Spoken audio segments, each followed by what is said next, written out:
Hello ladies and gentlemen, Nick here and welcome to this review.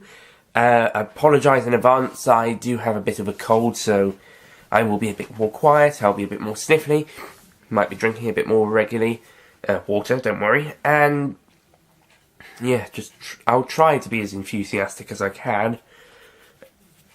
So, this review is on the 1977 Italian horror Suspiria, which some of you may be aware has, I believe, gotten a remake. It's either has or will be sometime. Was earlier in 2018 or will be later in 2018. Got a remake with Tilda Swinton and Chloe Grace Moretz. Or was she a supporting character? No, she was a supporting character. Dakota Fanning was the main character. I think that's a more American version of the story. So, what does the original from an Italian say? Well, I watched this one twice. It's one of the films that we're doing in Introduction to Film Studies at my university, Anglia Ruskin University. And part of my course of Film Studies and Media Studies is Introduction to Film Studies. I think I might have explained this with Sherlock Jr. I think I might have to keep explaining this with each one. There's 6 this semester. There might be some more next year, but we'll be changing. We'll be having different lessons next semester. But yeah, 6 main ones plus maybe a couple of side ones of ones take because I'm interested or because we've done some mini projects or something. And I'm borrowing them from the library there. So, The Birds and the next review, The Shining. The Birds, because I was just interested. The Shining, we did a kind of a little thing. And also because I wanted to see the entire thing. So, Suspiria, this one, we did this one because we're looking at cinematography. And my god, this one has some beautiful cinematography. This is such a gorgeous cinematography film. So, I think I was mentioning, as well as watching an Introduction to Film, I also watched it at home, and I think the home viewing kind of helps me like and appreciate this film more than the screening. I think that's going to be the same for the rest of them. But I will talk about my experience with the first viewing before I go on to the second viewing and how I found it a bit more of an improvement. There's also been a 17-18 restoration of the film for the US. This will be a slightly older version. Okay, so as well, we have some beautiful cinematography and some great acting, but the music, and this is a problem with the second viewing as well, the music can be used in some scenes that doesn't need that particular type of music. Don't get me wrong, it's beautiful music and it's really good. But there are some times where it's a bit out of place, like when it's trying to build tension, there are times where it is out of place, like with the character of Sarah running down some corridors and up into the attic. It is a bit of a... for building tension, the track that plays isn't that great. Also, it's very loud in the opening, where it doesn't really need to build much tension to begin with, but a little bit to imply that the character of Susie is leaving the safe world behind her and entering a more dangerous zone. However, it is played way too loud in the opening scene, and way too jolly in a way. The music is quite jolly. The jingling is quite jolly in some places. It's supposed to be tension building, but it's not. You could play this normally, and like some other horror, even other soundtracks that would build threat or scares, it sounds like it'd be something that's more fun. Of course, when it is used in the horror or tension moments, it is really good. but there are some places where it doesn't work as effectively. There are other tracks as well, and other versions of the tracks, like the version where Susie discovers the witch convent. The version of the theme that plays there is very good. It's really builds tension and isn't as loud, and definitely a well scored scene. Whilst there is amongst the lots of scenes with the similar or samey versions, and some cases not really fitting that version of the theme. As for the editing, that was another problem. This was my main concern on the first viewing. The editing, certainly around the first death scene, was a bit of a jarring. The rewatch, it wasn't so bad, but it's more that first death scene that's kind of got me a bit... that wasn't so good. I mean, I know this is low budget, and it's... I don't want to say it's because it's an Italian film, but I think it's a low to medium budget film. I don't want to say it's because of that, but it does look... The editing around the scene, I'll also say to a small extent the cinematography and the script, maybe also the direction.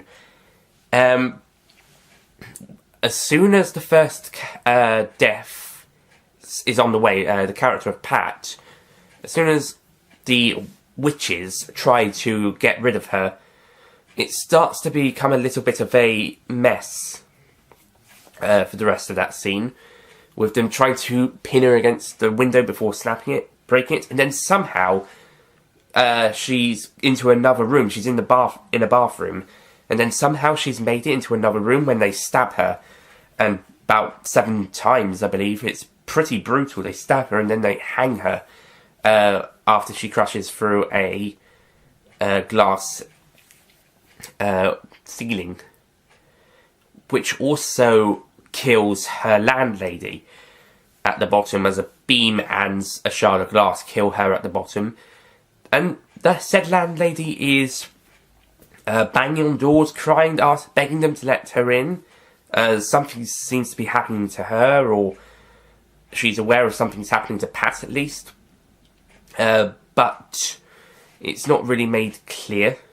And I suppose the only reason she got axed off, 2 reasons I can think of, are the witches don't want Pat to tell her about what's going on or what she thinks is going on, and they don't want any witnesses, or at least the ones they know about. I think everyone else is hiding or not noticing. But certainly they kill off the landlady. Or maybe it was accidental. She just got there. Maybe that's the only other one I can think of. But the cinematography is still great in the scene, but the way that it's... I think somehow they needed her to be killed that specific way. But we go from having her head shoved through a window, break against the glass, and then it goes through a window, and then we then see her in a completely different room, a darker room with little bits of ready pink lighting, and we see her being stabbed about 7 times, including when she's on the floor and they're wrapping the noose around her body. So when she crashes through the glass ceiling, it will come up the body and then wrap itself around the neck and tighten and strangle her, despite probably also already being dead.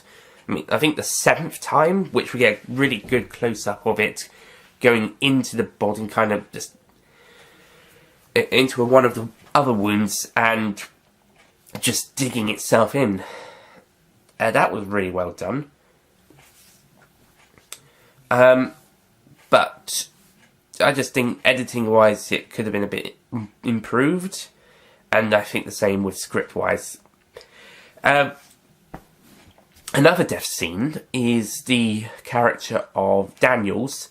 His death, I like one thing around this point, we get a subversion of expectations, because there, at the top of a building, there is a stone bird statue, and then in a later shot it disappears, and we hear some flapping noises, and we kind of expect this kind of bird thing is going to eat him or somehow kill him, but then we see it back on top of the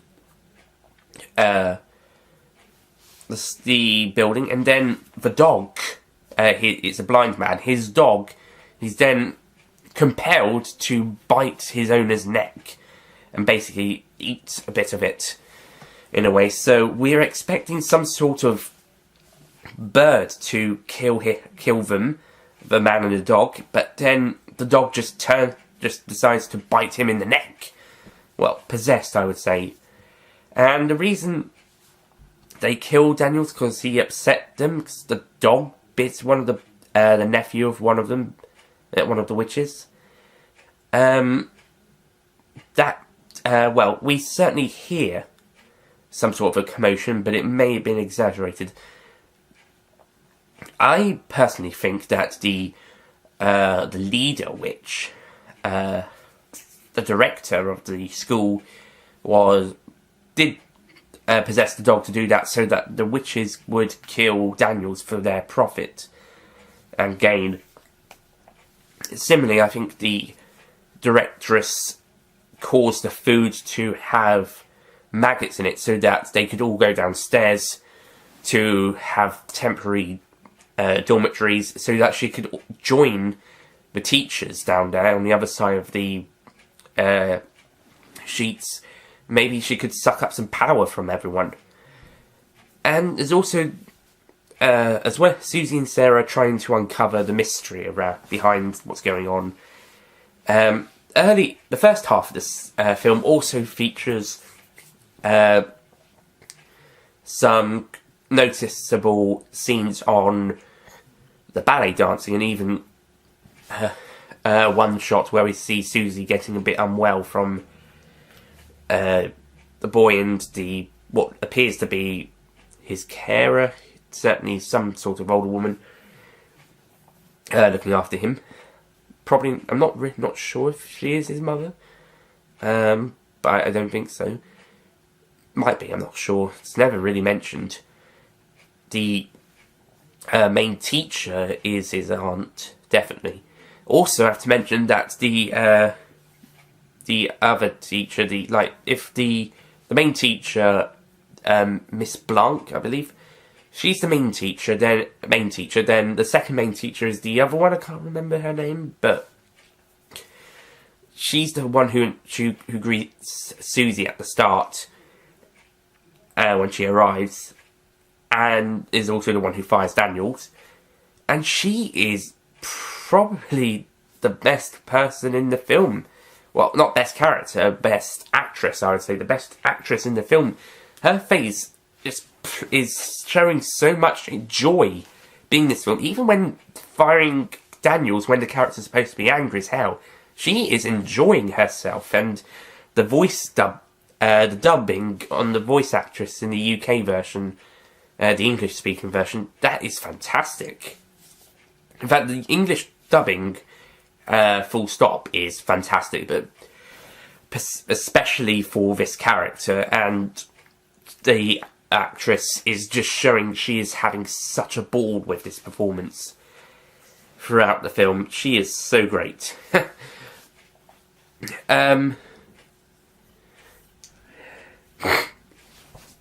I will also say another subversion of expectations that we got was, with this film, we were expecting it to be kind of like ghosts or demons or something, kind of doing all this stuff, killing these people, causing these problems.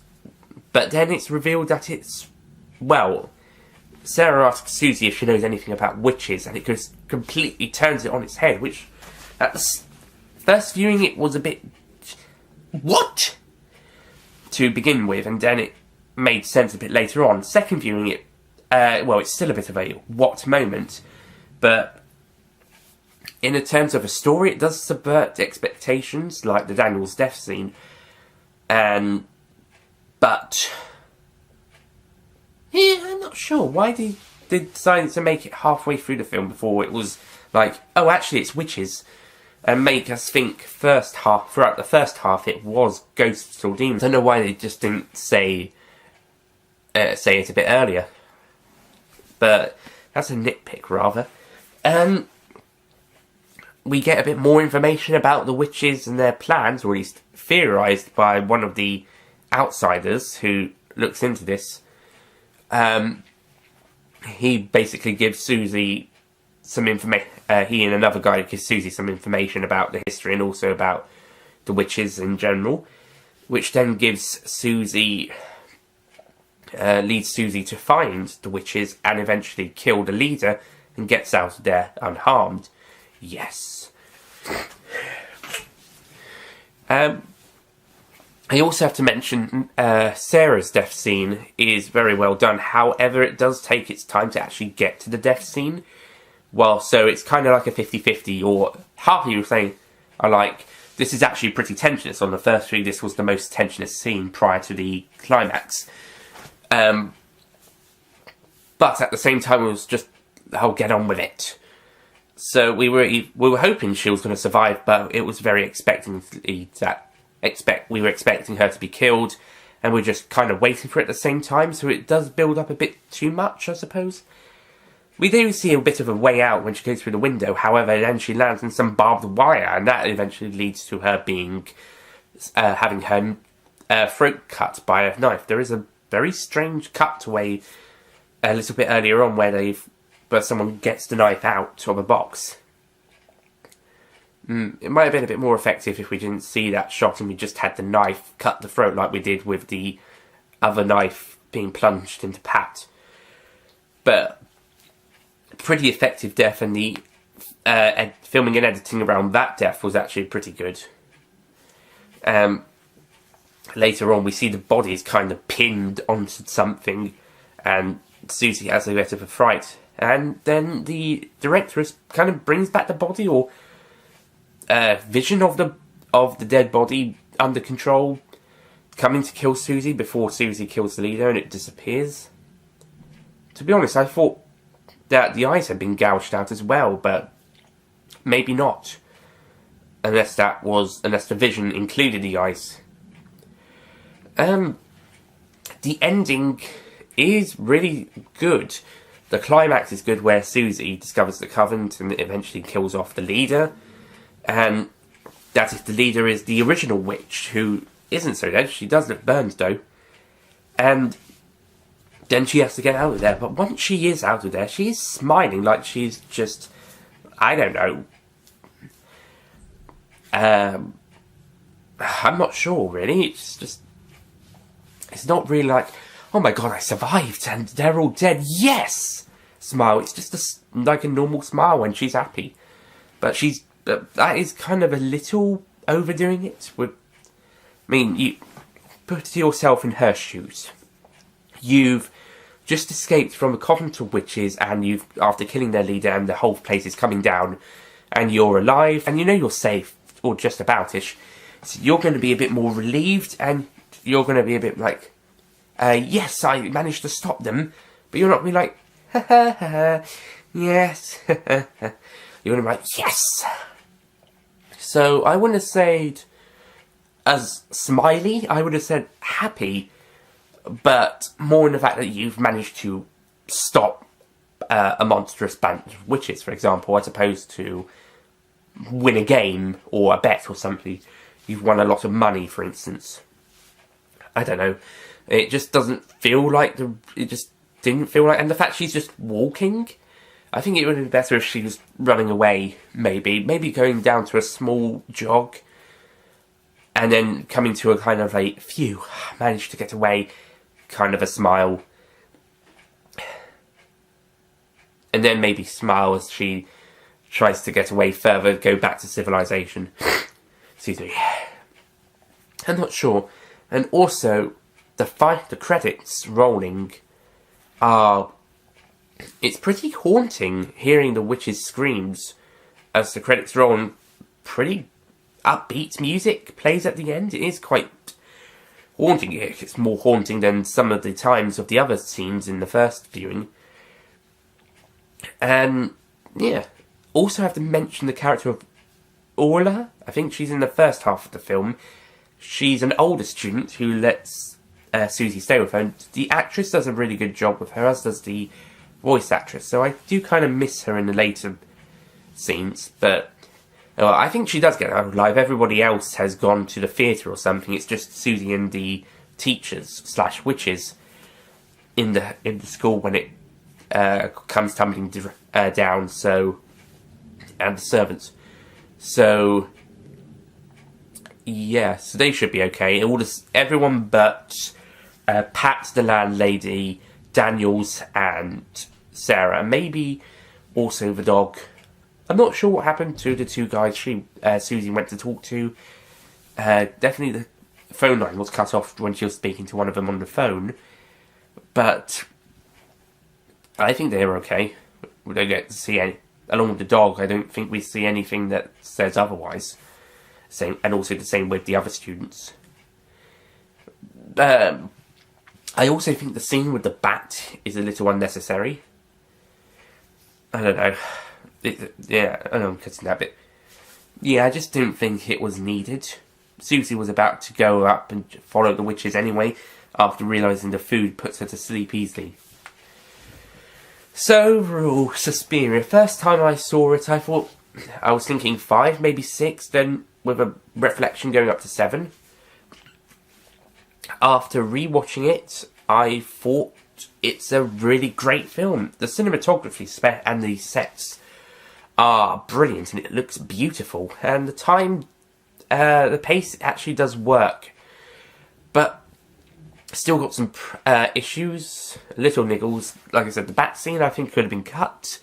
The editing around the first death scenes could have been done a bit better, and the music needed to be turned down in some scenes or changed. Some bits didn't. The music didn't fit some of the scenes, especially when building tension. There were exceptions where alterations in the music did make it tense. But with that main theme playing for most of the time, it was a bit strange.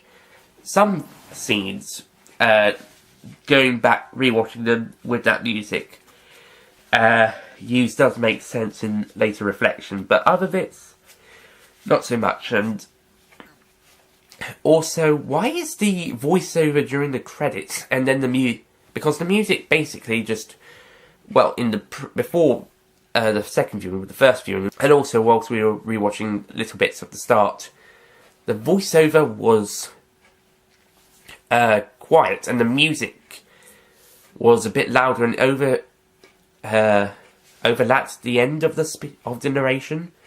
So I'm not sure why the voiceover couldn't have waited until the end of the credits and then cut to the first scene at the airport. Also, I tried looking this up, but I don't think Rome is... I think Rome may be spelt Rom in Germany, but I'm not quite certain. But the best thing they could have done is just put an E on the end and just called it Rome, like the other cities are in English. So, I don't know, maybe they were trying to look German, but it didn't quite work, really.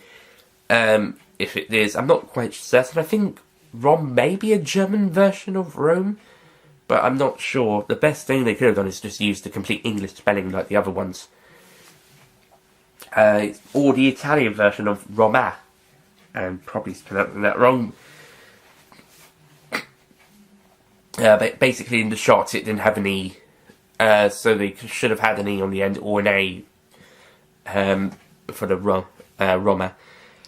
But these are minor problems. So overall, and I think the ending, whilst great, it is a bit fast. They do the climax once the directress leader has been stabbed.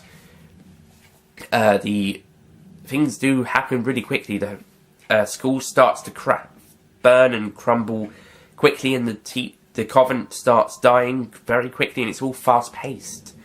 It looks good, but it is a bit of a fast pace. We could slow it down a little bit.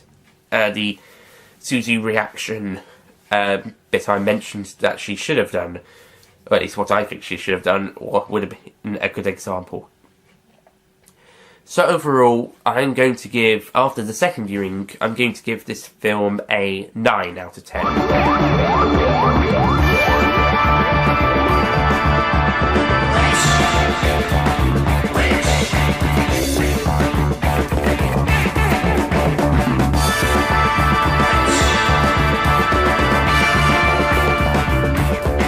It is really good looking and it does have a good story.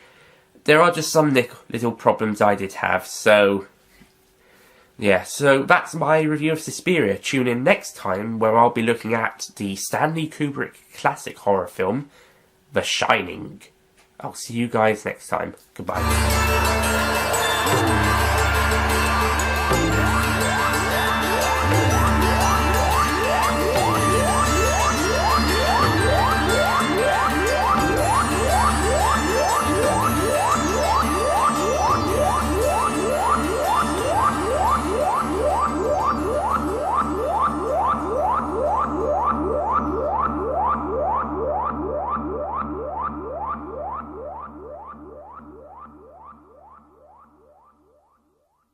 Don't forget to click below to subscribe to the official Nicholas Payne Retro YouTube channel.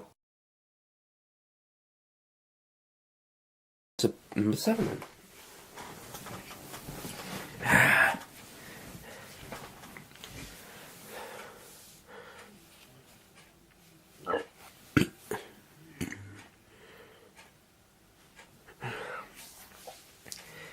Why didn't they just come out a bit earlier and you're safe just about, and yet no. Also, when we were rewatching the first little bits in the class on the Tuesday, fuck.